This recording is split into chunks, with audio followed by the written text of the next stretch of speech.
నా ప్రార్థన ఆలకించయ్యా. ఇదిగో నా ప్రభు, నీ రక్తం కూడా తీసుకొచ్చి నా ప్రభు కలిపి చల్లుతున్నాను దయగల నాయన తండ్రి. చేను పోయింది అనుకున్నాను నా ప్రభు. కాబట్టి తండ్రి నీ రక్తం కూడా చెల్లి బాగు చేసావు తండ్రి. ఈ పైరు కూడా మంచిగా ఉంచే భాగ్యం తెచ్చి చాలా డబ్బు పెట్టాను నా ప్రభు. నువ్వు అడిగావుగా తండ్రి, అడిగినంత ఇస్తానన్నావు, అడిగితే ఇస్తావు తండ్రి, ఎత్తుకుంటే దొరుకుతావు, తలుపు తడితే తెస్తానన్నావు నా ప్రభు.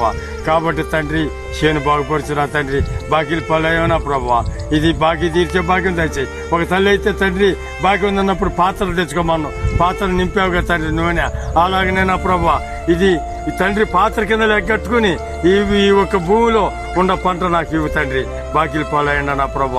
ఈ బాకీ తీర్చేది నీ బాధ్యత నా ప్రభు. తిండికి మాకు అన్నిటి కూడా కావాల్సింది తండ్రి. నేను అడిగి తండ్రి నీ ఏసు రక్తం కూడా దీంట్లో కలుపుకొని చల్లుతున్నాను. ఏసేపేటకి ప్రార్థించి అడిగి వేడుకుంటున్నాను తండ్రి. అడిగి వేడుకుంటున్నాను తండ్రి. ఆమేన్.